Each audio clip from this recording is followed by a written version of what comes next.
This is Myth Madness, and welcome back to this season on Persian mythology. The Persian civilization is very old and had a few different imperial eras. There are many different groups of people who speak Iranian languages, and they live in different parts of Central Asia. In the first episode, I gave a brief overview of Persian history over the last few millennia. This was important because the different periods of Persian history have their own layered influences on Persian mythology. The most significant of these layers is provided by Zoroastrianism, a religion that dates back about 3,000 years ago. Its prophet, Zarathustra or Zoroaster, declared that the gods of his people were not worthy of being worshipped, and only one, Ahura Mazda, was the supreme creator and a force for good. Zoroastrianism became the main religion of the Persian empires, and because of this, Persian mythology has a distinct Zoroastrian flavor. Iranian myths and legends from the time of Zarathustra are recorded in a collection of documents called the Avesta. Another fantastic source of Persian mythology is an epic poem called the Shahnameh, or Book of Kings. It was completed in 1010 AD by a man named Ferdowsi, a few centuries after the Arab conquest of Persia, and a time when Zoroastrianism was losing followers, but efforts were still being made to retain Persia's distinct culture, but within an Islamic context. The Shahnameh tells stories about multiple generations of legendary kings and heroes, and many of them are also mentioned in the Zoroastrian Avesta.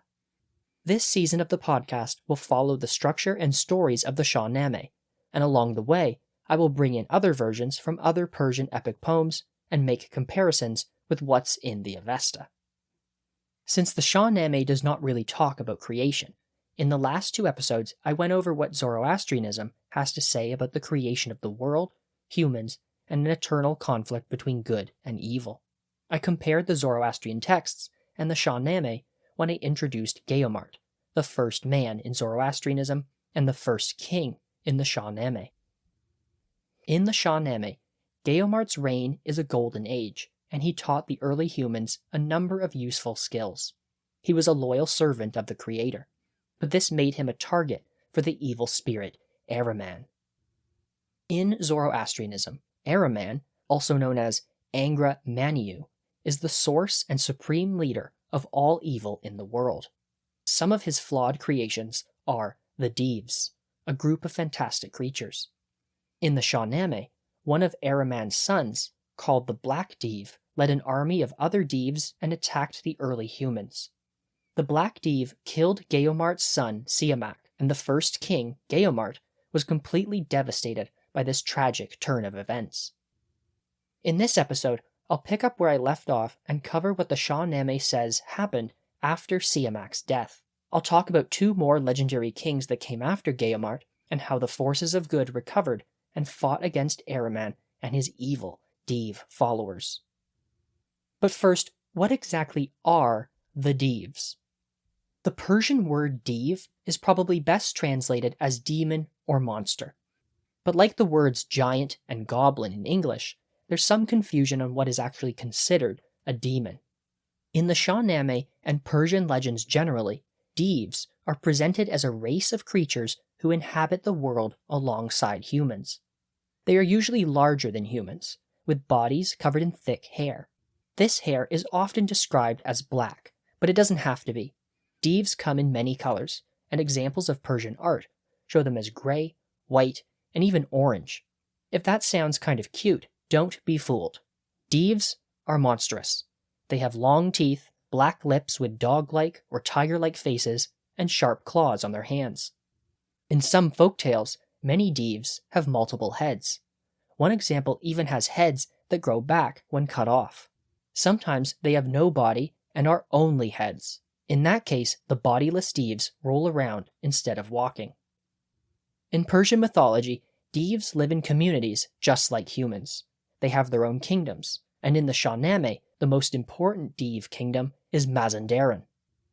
These demon lands have kings, organized armies with a hierarchy of Dev generals, and are separated into different cities, fortresses, and farms. Devs speak their own languages, and are known as talented builders.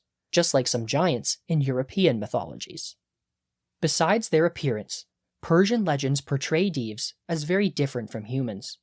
For some reason, they love iron. In one story, a group of Deevs swim long distances to trade jewels to acquire iron. Deevs are often referred to as backwards, since they do the opposite of what they are told, and sleep during the day, going about their business at night. Or they may hibernate or stay awake for long periods at a time. Deevs are supposed to be followers of the evil spirit Ahriman, so it makes sense for them to do whatever is not normal and good. Deevs can use magic, and many have the power to shapeshift. They use this to disguise themselves as people or animals, to create chaos and cause problems for humans. However, even when they are disguised, there are signs that a Deev is nearby. A sudden change in temperature or a mysterious bad smell can give them away. We hear the same things in urban legends of ghosts today. In the Shahnameh, Deevs have names meaning things like greed, wrath, tall tale, and heretic, all generally bad things. But in other examples of Persian literature, the Deev names are more impressive. For example, there's one named Hushang the 40-Armed. Many Persian myths feature relationships between male Deevs and human women. Usually Deevs kidnap women and take them to wherever they make their lair, like in a dark cave or at the bottom of a well. These women are forced to become the Deevs' wives. Sometimes, instead of kidnapping and dragging them away, a Deev will seduce a human woman, enchant them. When this happens, the unlucky human woman will eventually become so obsessed with the Deev, she will do whatever he desires, even killing members of her own family. On the other hand, female Deevs are possibly not as monstrous as their male versions. In some Iranian stories, female Deevs are married off to human males by their Deev brothers. Often, Deevs can be killed just like a human can, but in some stories, their souls are kept outside their bodies, stored in another animal, or locked away in a secret location. Destroying this external soul destroys the Deev, turning them into a puff of smoke. This trope is widespread in folktales around the world. We see it in the Russian story of Kochi the Deathless, and also in the modern-day story of Voldemort from Harry Potter. Other times, when Deevs are defeated in battle, they become the slave of the hero who beat them. In the Shahnameh and Iranian legendary epics, Deevs are beings who, while monstrous, live like humans. They are followers of Ahriman and so are placed on the evil side of the mythical Persian cosmos. They fight against Iranian heroes and also act like dangerous tricksters, causing trouble for unsuspecting humans. The Shahnameh was written approximately 1,000 years ago, yet the Iranian civilization goes back over 3,000 years. So, did the conception of Deevs change in the Persian imagination over time? The short answer is yes. The Gathas, the oldest Zoroastrian religious texts within the Avesta collection, use the word Deva. The Gathas are considered to have been written by Zoroaster himself. In them, the Deva are not completely evil. Instead, they are a group of gods who are to be rejected, and it's likely that this division existed before Zarathustra. The Deva were the gods who had previously been worshipped by the ancient Iranians, and were still worshipped by other people who refused the prophet Zarathustra's teachings. What that means is that originally, Deva were just a separate category of divine beings in the ancient Iranian conception of the world. Eventually, for some reason, they were split off from the others, and put into a group linked with bad things. The process of demonization had begun. By approximately 500 AD, the Deva were now Deevs, and considered responsible for any imaginable bad thing that could happen to anybody. They were responsible for all corruption and destruction, whether it be moral, social, or environmental. Zoroastrian religious texts from around that time say the Deevs were miscreated by Ahriman. That directly puts them in opposition to the good creations of Ormazd. By this time, there was a distinct group of 6 ultra-powerful ones, the Kamalian Diwan. In this group, Nasus is the demon who causes pollution and impurity. Az is responsible for heresy and misunderstanding Zoroastrian teachings. Astwahad causes death. Another one of the most powerful demons is Je. She also causes pollution, while also being associated with adultery and is Ahriman's sexual partner. The Avestan Vendidad names Je as the demon who gives the creator the most trouble. As to the rest of the demons, sometimes they are said to not have physical bodies. They give disease and pain to humans by inhabiting their bodies almost like possession. Since all the demons, Devs, major and minor, represent evil, fighting against them is a key part of Zoroastrianism. Worshippers keep them away by lighting sacred fires, through prayer, and doing good actions. Another mythical creature found in Persian mythology is the Peri, or the Perika. Like with the Devs, how the Iranians imagined Peris changed over time, but in this case, much more drastically. In the Avesta and early Zoroastrian religious texts, Perika are viewed as female demons. The word itself is typically translated as witch or enchantress. They are often associated with rats, which reminds me of the modern-day link between witches and cats. The Avestan Perika are evil creatures, and just like the Devs, were created by the evil spirit Ahriman. At this time, they were essentially the female equivalent of Devs.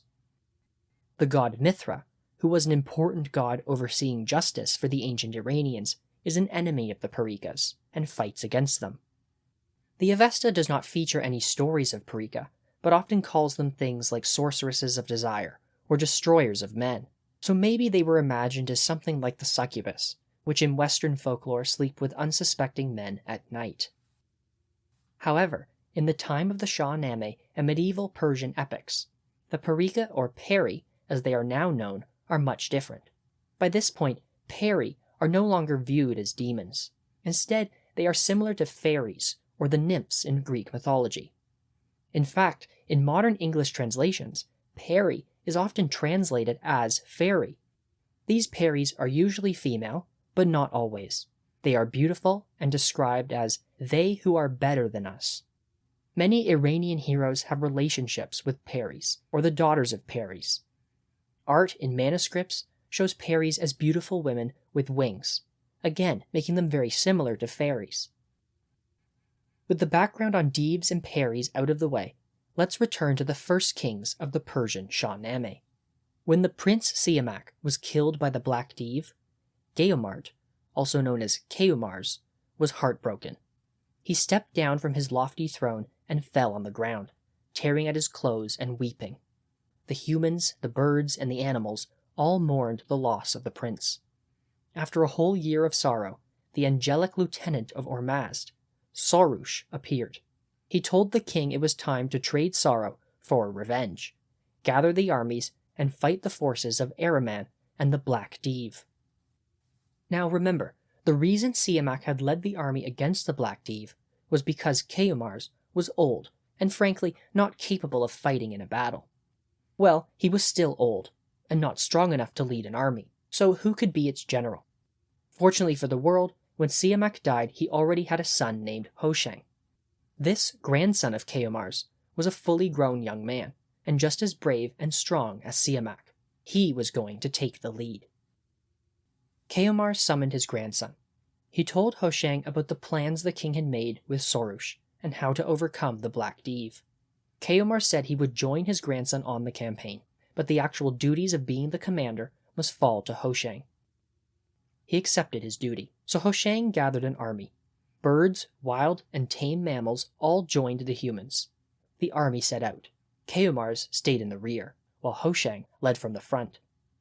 As the combined army made their way over the land, dust from their marching rose high into the heavens. Eventually, they encountered the hellish host led by the Black Dev. The two sides came together, and the fighting was fierce. The Dev army was destroyed. Beaten and defeated, the Black Dev fell to the ground, his arm outstretched and pleading for mercy. Hushang picked him up, cut off his head, and then threw the Black Dev's body to the ground and skinned him. The demon's head rolled along the ground before stopping, with eyes still wide open, to stare at a patch of flowers. With the death of the Black Dev, Keumars had achieved vengeance for Siamak. With that accomplished, the long life of the first king finally came to an end, and Hushang became the new master of the world. He picked up his grandfather's crown, placed it on his head, and ascended the throne. Hushang reigned for 40 years, and this was a time of wisdom and justice. Hushang is an important culture hero in Persian mythology, and he introduced many innovations. The Shahnameh has him invent blacksmithing and metallurgy.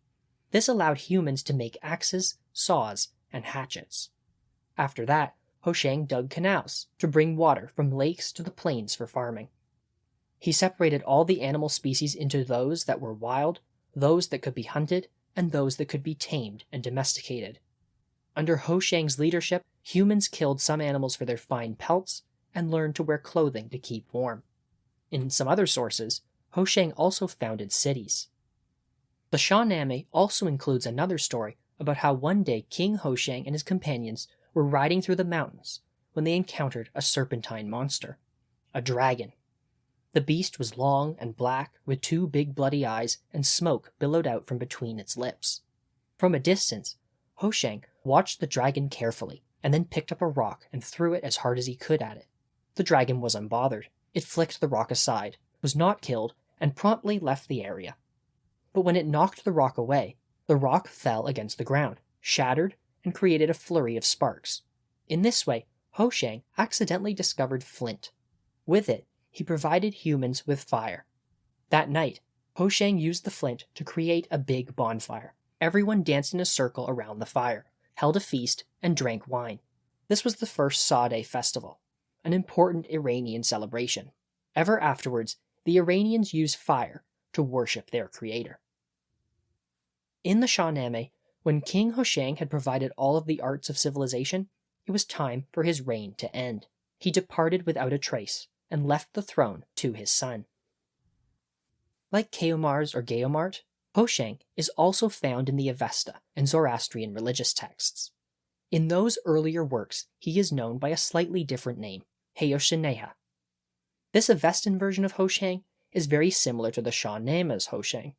He is considered a defeater of demons and demon followers. In the oldest sections of the Avestan Yashts, Hushang makes sacrifices to the good gods, specifically the goddess Anahit. Anahit was likely a river goddess in some capacity, but she was also clearly more than that. The Yashts describe her as a strong and beautiful woman who wore clothes made from beaver skins. She drove a chariot pulled by 4 horses, and her horses were named Wind, Rain, Clouds, and Sleet, likely indicating that she also had power over storms.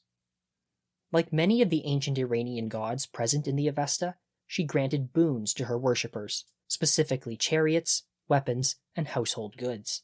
She granted victory in battle and destroyed enemies, so you can get an idea of why Hushang wanted her support.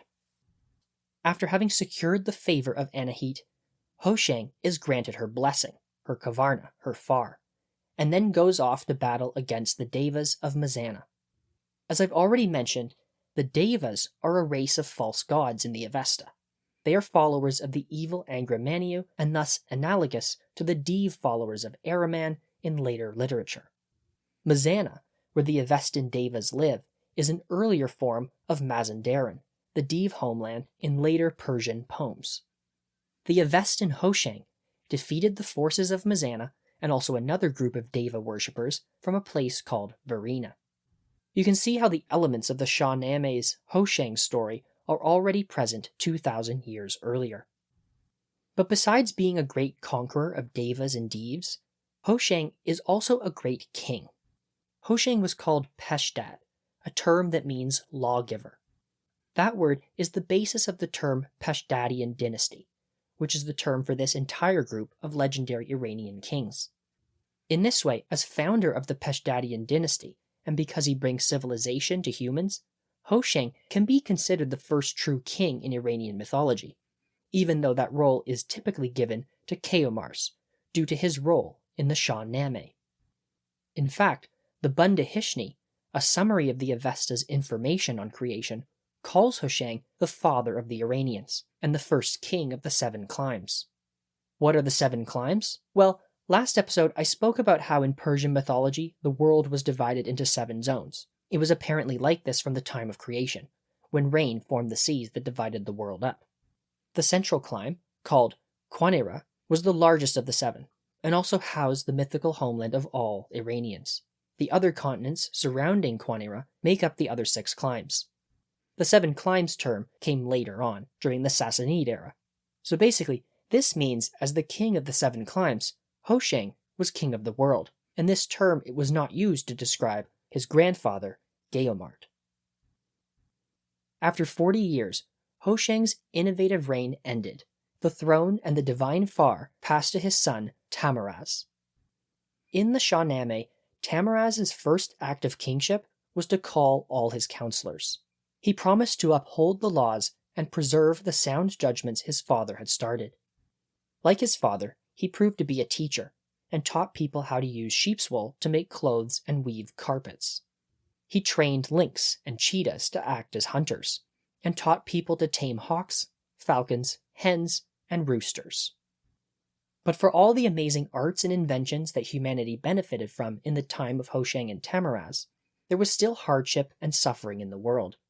Even though the Black Dev was dead and the threat of his army vanquished, Ahriman was still trying to seduce humans away from Ormazd. The Devs were still free to cause trouble. So Tahmuras summoned his counselors again and told them of his desire to restrict Ahriman's Devs and cleanse the world of their evil. Tahmuras had a vizier named Shahrasp, who wisely told the king that Ahriman could only be defeated with magic.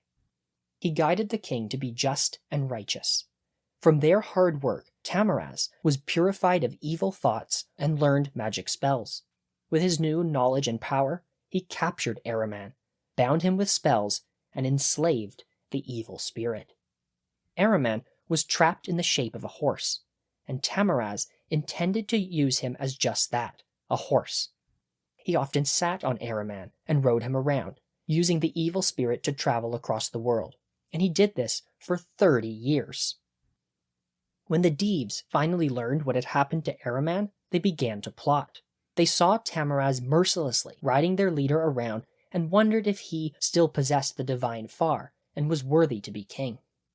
They secretly gathered an army and hid it in a cloud of smoke in hopes of ambushing Tahmuras. But the king learned of their planned onslaught and attacked first. Using magic, the king subdued 2/3 of the assembled Devs. He used a mighty mace with a head in the shape of an ox to smash his way through the rest. The surviving Devs were chained and dragged through the dust and dirt. The Devs begged Tahmuras to not kill them. In return, they would teach the king more magical spells and also secret knowledge of another kind. Tahmuras accepted, and the Devs taught him 30 different languages and the writing scripts that went with each. Afterwards, the freed Devs were ruled over as part of Tahmuras' vast kingdom. In the earlier Avesta, Tahmuras is called Takma Arupa. References to him are small, but consistent with what's in the Shahnameh. Takma Arupa rode Ahriman as a horse, but we're told this went on for 300 years. So, quite the embarrassment for Ahriman. Takma Arupa's kingdom also included demon subjects, hinting he brought them under his control in the earlier legends as well. But there is one more story of Tahmuras that deserves mention, even if it's just for its wackiness. This one comes from a later Parsi work that provides further details about what happened after Tahmuras had Ahriman trapped as a horse. The Parsis are a community of Zoroastrians living in India, although in the modern day some have gone to other countries. The Parsis originally went to India after the Arab armies conquered Persia over 1,000 years ago.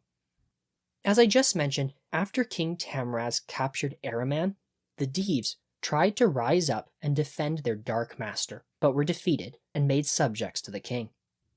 If the Devs were unsuccessful, how did Ahriman escape? Well, according to the Parsis, horse Ahriman finally weaseled his way into getting the attention of Tahmuras' wife. He promised the queen a gift of jewelry, and in return he learned that Tahmuras was afraid of heights, or at least during a certain part of his daily horse ride, when he was at a very high point, he became nauseous. On the following day, Ahriman waited patiently and allowed Tahmuras to ride him without incident. But as soon as they reached the high point when Tahmuras was dizzy, Ahriman reared up on his back legs, threw Tahmuras off his back, and then quickly turned around and swallowed the king whole. With Tahmuras missing and presumed dead, it fell to a man named Jamshid to find his body and give it a proper burial. In the Parsi text this story is from, Jamshid is Tahmuras's brother, but typically in other sources of Iranian mythology, Jamshid is Tahmuras's son. But no matter the details of their family connection, Jamshid searched far and wide but could not find Tahmuras's body. Eventually, Sorush appeared. He told Jamshid that Tahmuras's corpse was stuck in Ahriman's bowels and gave Jamshid instructions on how to get it. Jamshid traveled to a place Ahriman lived and began to sing. He got the evil spirit's attention, and this is when the story starts to get a little unhinged. Jamshid tempted Ahriman with anal sex, but then stuck his hand up Ahriman's bum, prodded his way through his intestines, and then pulled out Tahmuras's body.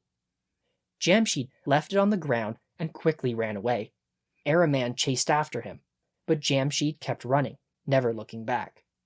Eventually, Ahriman grew tired, and since he couldn't be bothered to chase Jamshid anymore, he disappeared. After escaping Ahriman, Jamshid returned to where Tahmuras's body lay on the ground.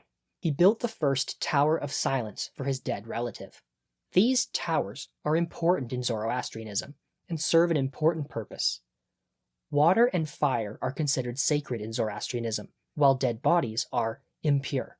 To prevent them from coming in contact with their surroundings, dead bodies are traditionally placed on towers of silence.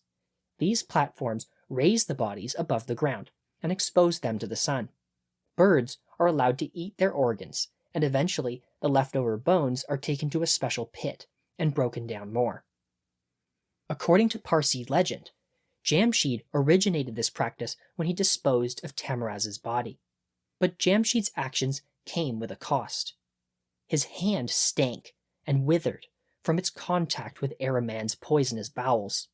Over time, the condition worsened, and Jamshid went to live alone in a desert. He was eventually saved after a cow or bull urinated on his hand while he was asleep. Cow urine, called gomez, has sacred cleansing properties in Zoroastrianism. In this story, it purifies Jamshid of his condition, and he returns to live with other humans once again.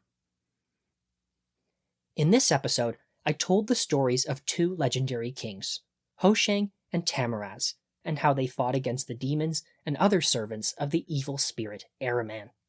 I also briefly introduced the figure of Jamshid. Jamshid will be one of the most significant of all the legendary Persian kings, so stay tuned for the next episode, because it's going to focus on him. As always, thank you for listening. If you enjoyed this podcast, please share it with at least one friend.